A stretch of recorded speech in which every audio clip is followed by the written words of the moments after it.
Francosphère. Dominique Rodrer. Bonjour et bienvenue dans cette nouvelle Francosphère. Il a fallu pousser les murs de la francophonie aujourd'hui pour faire la place à la Cafetera Roja, un groupe à 4 langues composé de 3 nationalités différentes. Il croise les cultures et les sons, entre autres avec le hip-hop et le bon vieux rock. Nous recevons 2 des 6 cafétériens rouges, Aurélia Campion et Anton Dirnberger, au moment où sort leur 4e album, paradoxalement intitulé One Shot. Ça chauffe aussi du côté du goût de l'enfance d'Anne Bonneau. Mira, l'indienne des montagnes, n'allait pas piquer ses fruits interdits dans l'armoire à confiture, mais dans les bocaux à pickles, ces condiments vinaigrés, pimentés, qui laissent aussi des souvenirs au palais. Dans Génération Watt, le questionnaire auprès des jeunes ultramarins, des Guyanais et Polynésiens, se montre partagé sur l'enrichissement culturel par l'immigration. Francophonie ? Qu'est-ce que ça dit ? Francophone ? Qu'est-ce que ça donne ? Bonjour, Aurélia Campion et Anton Dirnberger. Bonjour. Alors la francophonie, ça ne dit pas la même chose. Pour vous, Aurélia, qui êtes française, et pour vous, Anton, autrichien. Le français, vous l'avez appris où, Anton, à l'école ? Mon première approche à la langue française, c'était ma grand-mère qui m'a expliqué que c'est très très important de parler le français. Moi, je n'ai pas compris, j'étais tout petite. Et elle avait un calendrier qui marquait les lundis, mardis, mercredis. Donc, mes premiers mots en français, c'est ça, lundi. Alors, c'est peut-être parce que l'Autriche nous a donné des reines. Ça me revient tout d'un coup à Marie-Antoinette, par exemple. Oui, je pense que ça vient de ça, de l'histoire et la culture française. Pour nous, c'est la culture, la classe, on va dire. C'est toujours cette image-là du français et de la France aujourd'hui en Autriche ?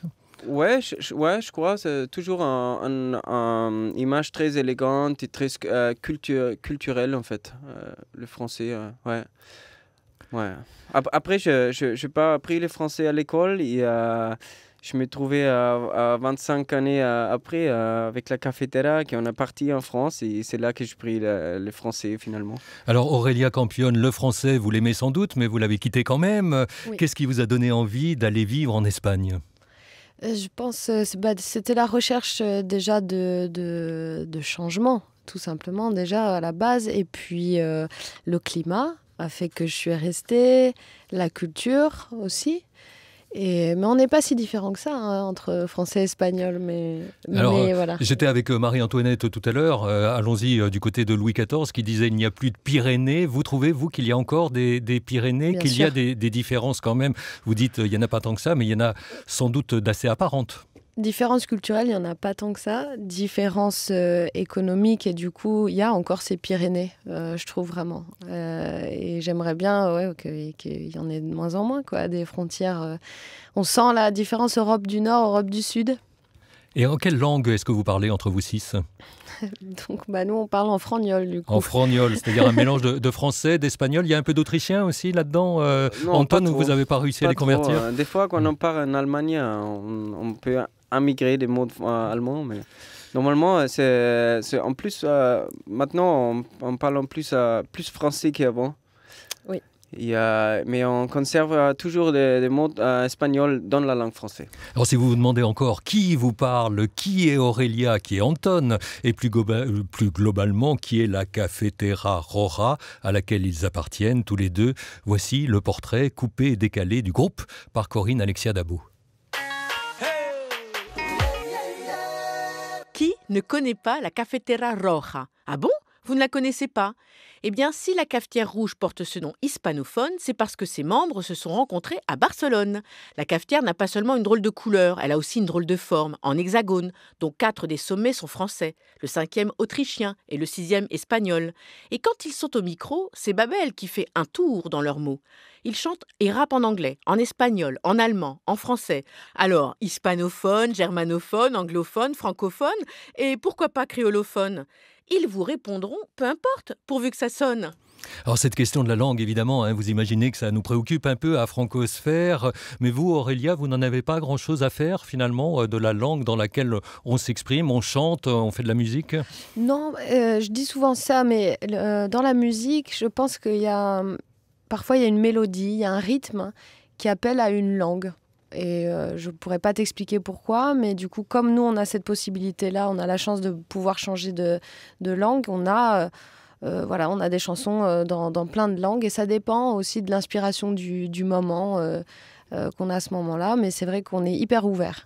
Et comment ça se passe? Comment est-ce que vous écrivez? Comment est-ce que vous composez? Comment est-ce que vous passez d'une langue à l'autre? Parce qu'on remarque dans vos chansons qu'on commence en anglais, on continue en allemand, il y a un peu d'espagnol qui se met au milieu. Ça veut dire que chacun apporte sa pierre, Anton? Ouais, c'est un peu comme ça. Moi, j'ai grandi avec la musique anglaise, donc j'ai toujours la première langue qui m'inspire, c'est l'anglais pour écrire des textes. Mais comme c'est un groupe, on s'est connus à Barcelone en 2008, on a parlé beaucoup espagnol entre nous. Il y a Fiti, le bassiste, qui chante aussi en espagnol. Et donc, on a toujours un peu d'espagnol dans les morceaux. Il y a un peu de français des fois aussi.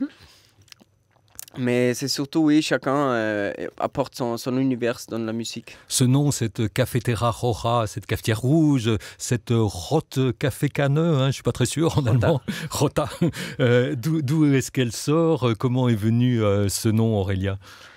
On s'est rencontrés en 2008 à Barcelone et on a commencé très vite à faire des petits concerts, souvent en acoustique dans les bars du centre-ville. Et jusqu'au jour où un programmateur avait besoin d'un nom pour ce groupe, pour faire une affiche, pour la première fois qu'on faisait une affiche. Et puis, il nous a demandé très vite de choisir un nom. Et on était dans un bar. Effectivement, il y avait une cafetière derrière. Et elle était rouge. Et elle était rouge. Et donc, on a dit, mais la Cafetera Roja, non, c'est bon.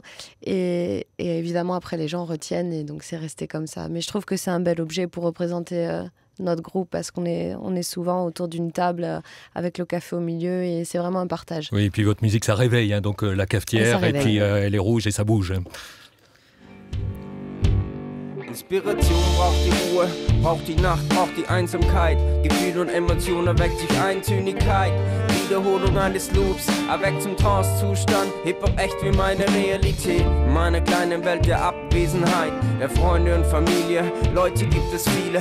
Wo ist meine Seele? Find ich sie im Beat. Der Beat hebt mich aufrecht, obwohl der Spiegel schief hängt. Manchmal schwebe ich in der Atmosphäre und ich komme dich besuchen. Sag mir, was ich suche im Stammbau die Buche. Solange ich nicht lebe, kann ich kein Wissen übermitteln, aber Liebe geben, Liebe leben. Verschwundene Liebe wiederbeleben, die Nacht gibt mir das Segen dafür. Die Nacht gibt mir das Segen dafür und der Tag gibt mir das Leben zu spüren. Word, yeah, die Nacht gibt mir das Segen dafür und der Tag gibt mir das Leben zu spüren. Détourne le temps à mon avantage, au jour le jour à mon âge je songe enterrer la hache de guerre, la course poursuite de l'âge d'or. C'est vrai que je brasse de l'air et bizarrement c'est le manque de bol qui me pousse au cul. À vivre l'instant de chance à fond et fini l'esquive. À vite de tout, c'est tout tourner, une vie de fou. Je traîne, je tourne, je me canalise, sur mon bien-être me focalise. Combien de nous on met les peines à gérer, psychologie prête à péter le prix à payer, prier de partir, priser la route, prier son Dieu. Extrait de votre dernier album Bohémia avec Amrek en invité. Vous étiez hier en scène à Paris. Un morceau comme celui-là, il se faisait avec un autre invité hier pour le coup. Mais en dehors de ça, ça change beaucoup selon que c'est en public ou en studio. Aurélia, vos morceaux? Alors je vais rectifier parce que hier c'était aussi Amrek. C'était Amrek, je ne l'ai pas reconnu. sur scène. Eh bien écoute, pour passer du CD au live, forcément, il y a vachement plus d'énergie, plus de surprises en live et on essaye toujours aussi de surprendre le spectateur parce qu'un album, il faut que ça reste chill, il faut que ça reste écoutable un peu à la maison et faire découvrir ton univers. Et sur scène, c'est vraiment une autre manière d'appréhender la musique. Il faut donner plus, je trouve. Anton, on entend beaucoup de groupes décrire les enregistrements en studio comme un calvaire, ou presque. C'est aussi votre cas? Vous trouvez que c'est vraiment dur, le studio? Là, je trouvais que c'était très chouette d'enregistrer justement ce morceau avec Amrek au studio. C'était vraiment une super ambiance. On a enregistré les deux au même temps. On a fait les chœurs ensemble. On était vraiment à l'aise. Donc, je pense que c'est l'expérience aussi que la première fois dans le studio normal, tu es un peu peut-être énervé parce que tu n'es pas chez toi, mais là, on est vraiment chez nous. On enregistre toujours dans le même studio, c'est la famille. Donc, alors, vous existez depuis 2008, 9 ans pour un groupe, c'est assez long. Les Beatles, ouais. Ils ont tenu pas beaucoup plus, 10 ans, je crois. Comment est-ce que vous gérez les tensions, s'il y en a, Anton ? Les tensions, ça veut dire que les moments qui sont pas tout très d'un fluides. coup, on n'a plus très envie de se voir. Là. Je pense que c'est comme en famille, en fait. C'est vraiment en famille. Donc, des fois, il y a des tensions et des trucs parce qu'on est très proches. Et donc, on peut nous faire mal, des fois. Mais on sait qu'on a besoin de nous et on veut rester à la fin, on veut rester à la famille. Et donc, on trouve toujours une solution et donc ça fait partie de la vie. Et heureusement, normalement, on a une super ambiance. Pas de sentiment d'usure, Aurélia? Non. La tournée, c'est vrai que c'est dur quand on part longtemps en tournée, mais non, parce qu'on est vraiment bien dans ce projet. Et puis la musique, c'est ça qui nous fait vivre. C'est ça qui nous fait vibrer. Ouais. Francosphère, Dominique Rodrey. Nous sommes en compagnie d'Aurélia Campion et d'Anton Diertmerger, 2 des 6 membres de la Cafetera Roja, groupe aux influences multiples qui vient de sortir son 4e album One Shot. Mais c'est déjà l'heure dans l'émission du panier repas, ou plutôt du goût de l'enfance. Anne Bonneau a rencontré Mira qui vivait dans les monts Nilgiri au sud de l'Inde. Elle nous dit ce qu'elle aimait petite et vous allez voir qui s'y frotte s'y pique. Je ne vais jamais oublier le goût de ça. Les pickles que j'ai achetés en cachette quand j'étais petite, je n'avais pas le droit de les manger parce que ma mère avait peur qu'ils étaient faits peut-être pas hygiéniquement. Mais chaque fois que j'avais l'argent, j'allais les acheter dans un petit magasin de coin. Les pickles, c'est une conserve de légumes comme des mangues qui n'est pas mûres ou les citrons. Souvent, c'est les légumes un peu acides. Et puis, ils sont conservés dans l'huile de moutarde avec piment rouge et du sel. Chaque été, on le fait chez nous aussi. Des grosses quantités qui durent toute l'année jusqu'à l'été prochain. À la maison, c'était fait pour toute la famille, comme des belles filles ou belles sœurs, etc. Donc, tout le monde aidait à faire ça, donc ils prenaient une petite partie ou quantité. Les Indiens, surtout les Gujaratis, mangent ça avec le repas tous les jours. Ça n'existe plus, le petit magasin. C'était juste une portion. Je ne pense pas qu'ils le font maintenant. Vendez les pickles comme ça dans les petits sachets de plastique. Peut-être le goût a changé à cause de ça aussi. Je ne pense pas que j'étais jamais malade. Vous étiez aussi piquant et épicé, Aurélia, quand vous étiez petite? Aussi, oui, mais c'est vrai que moi, le goût de mon enfance, c'est les bonbons dans les boulangeries. Ils étaient déjà vieux, ils étaient durs. Ouais, ça, c'est le goût un peu de mon passé, enfance. quand Ouais. on présentait dans des petits sachets en papier. Ouais, voilà, on mettait la main dans les bocaux, on choisissait, mais ils étaient toujours très durs, les carambars, on se cassait les dents dessus. Maintenant, ils sont tout neufs, tout mous, et c'est vrai que ça me manque un peu, ça. Qu'est-ce que vous aimiez manger du côté de Salzbourg, en Autriche, Anton? Nous, pareil, depuis petite, il y avait ça s'appelait Stolberg, c'était le caramelo, comme on dit, bonbon, les moins chers qui existaient. Et maintenant, tu ne peux plus acheter parce que c'est moi qui ai 1 centime, donc tu ne peux pas. Alors, il faut de la nourriture qui tienne au corps pour tenir le choc d'une tournée, Aurélia. Ouais. Il faut un régime spécial, un peu comme un régime de sportif. Il faudrait, c'est plus le mot. C'est vrai que quand on est sur scène, c'est un effort physique. Il faudrait qu'on mange des pâtes, par exemple, avant de monter sur scène. Des sucres lents. Des sucres lents. Après, c'est vrai qu'en tournée, on n'a pas souvent le temps de penser à notre régime idéal, mais on essaye de bien manger quand même pour tenir le coup. Anton, avant de monter sur scène, vous êtes capable d'avaler quelque chose ou tout est bloqué? Avaler, ça veut dire quoi? Avaler, swallow. Non, normalement, on essaye de ne pas manger avant pour pas faire la digestion en même temps qu'on joue. Et Et après, vous êtes complètement affamé? Ouais. Ouais, un peu, oui. Mais après, il reste rien. Non, mais souvent, on prend un petit verre du rhum, on boit un petit Pour se truc. donner un peu de courage. Ouais, c'est ça.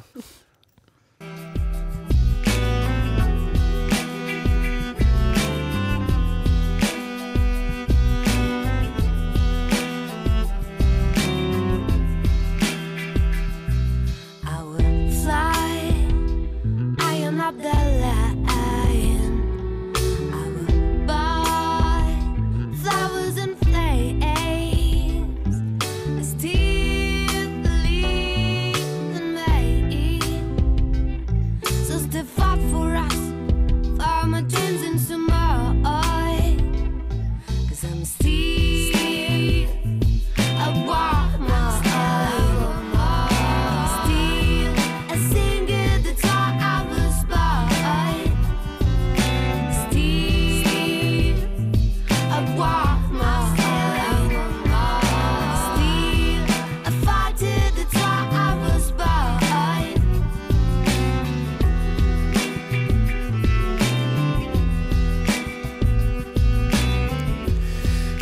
Autre extrait de One Shot, votre dernier album, le morceau Woman. C'était le premier morceau de votre rappel dans votre concert hier à Paris.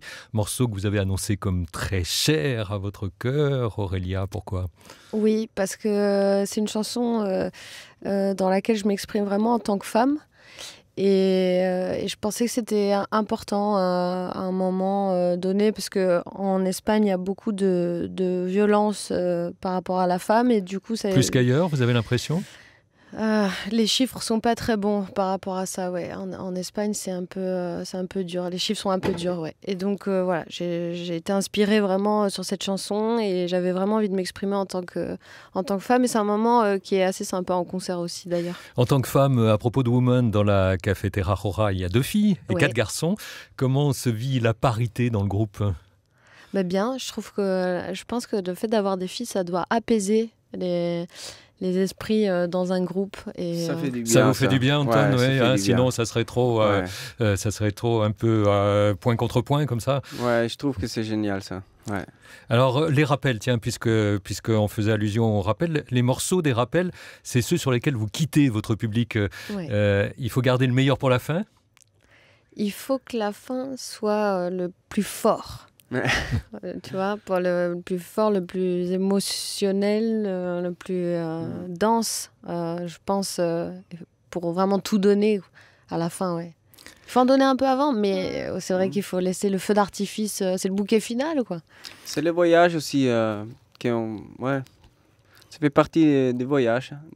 Et les rappels prévus, est-ce qu'il arrive de ne pas les jouer ? Est-ce qu'il arrive d'en rajouter encore par rapport à ce que vous aviez envisagé ? Parce que vous savez, quand on est dans le public, au moment du rappel, on se demande toujours, est-ce qu'ils vont revenir ? Est-ce qu'ils vont encore en rejouer si on applaudit fort ? Et puis, il se passe jamais ce qu'on a prévu. Et vous, de votre côté, est-ce qu'il se passe exactement ce que vous avez prévu ou vous vous laissez quand même gagner par l'ambiance ? Ouais, là, à Paris, on a calculé qu'on va faire un bis, en fait. Et donc, on a déjà choisi Oui, ça qu'est-ce qu'on va faire. dépend. Des fois, il y a des surprises derrière les rideaux. Il y a des techniciens qui nous regardent, qui nous disent « Stop, stop !» Ouais, des fois, il n'y a pas de temps. Les festivals, par exemple, il faut respecter le temps. Puis, ouais. Voilà, et des fois, il y en a un qui nous regarde et qui nous dit « Encore !» Donc, voilà.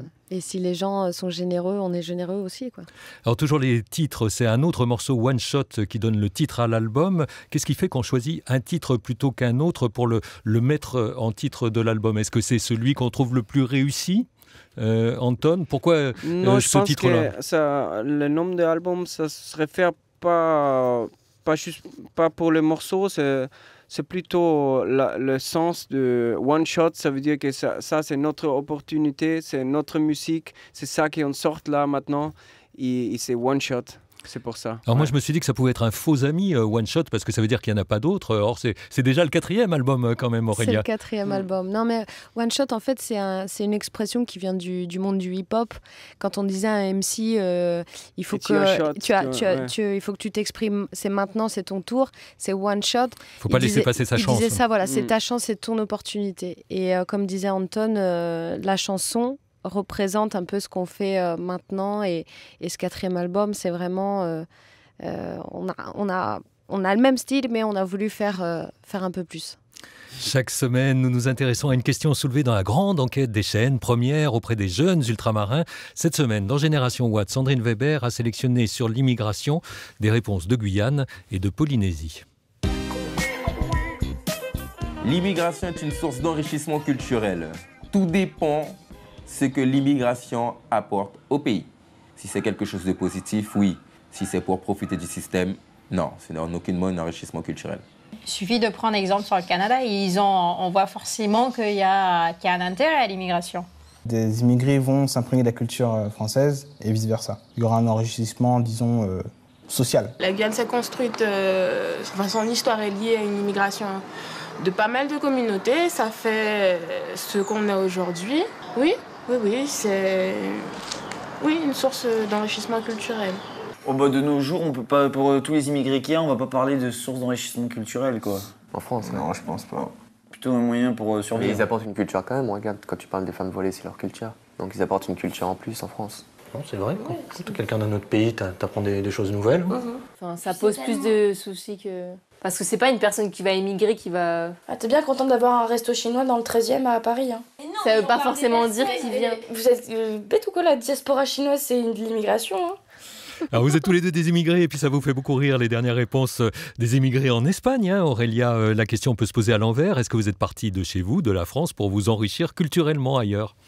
Oui, totalement. Et puis de toute façon, moi, je suis une Française. Je suis née en France, mais avec un nom italien. Ma famille n'était pas d'origine française.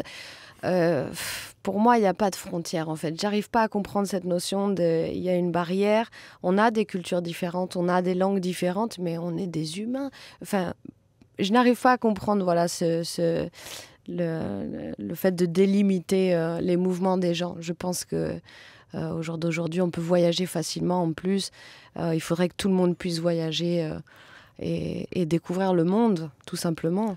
À propos d'enrichissement, Anton, le fait d'habiter plusieurs langues, non seulement d'habiter dans plusieurs pays, mais d'habiter plusieurs langues, l'allemand d'origine pour vous, le français, l'anglais, l'espagnol, est-ce que vous avez l'impression qu'il y a des personnalités qui se superposent au fur et à mesure, parce que chaque langue dit quelque chose d'un peu différent ? Je pense que je reste toujours moi-même. Et donc, mais c'est vrai que à cause des frontières qui sont ouvertes, j'avais la chance d'apprendre toutes ces langues en fait.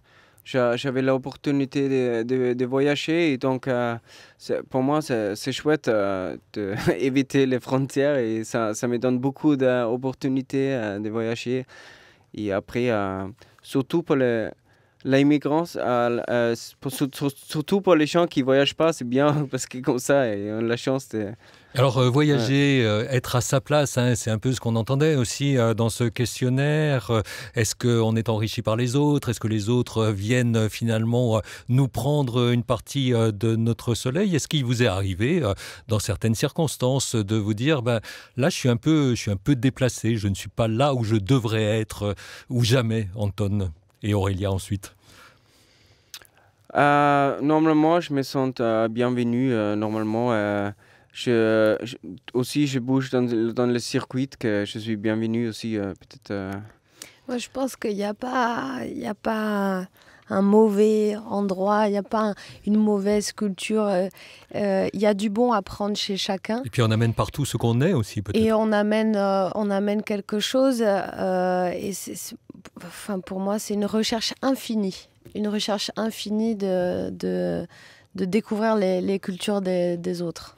Pour son Speak French qui clôt l'émission, Jean-Marie Chazot ne s'est pas attaqué cette fois aux anglicismes qui ont investi la langue française, mais il s'est inspiré de votre nom, la Cafetera Roja, pour faire le point sur les hispanismes.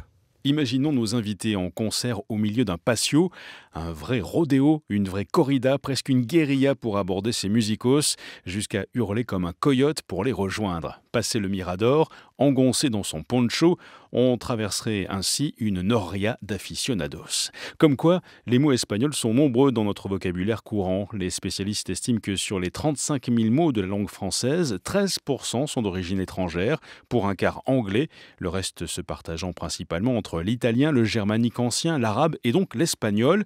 Les mots en or, comme conquistador, mais aussi ceux en i, comme banderille ou jonquille, en sont souvent issus. Et au petit jeu du dictionnaire, on s'aperçoit aussi qu'en espagnol, la cafetera, ce n'est pas seulement une cafetière, ça désigne aussi une vieille voiture qui fait beaucoup de bruit en roulant. Alors vous le saviez, hein, visiblement, Oui, oui. Aurélia, donc cette cafetière roulante, vous y avez pensé aussi?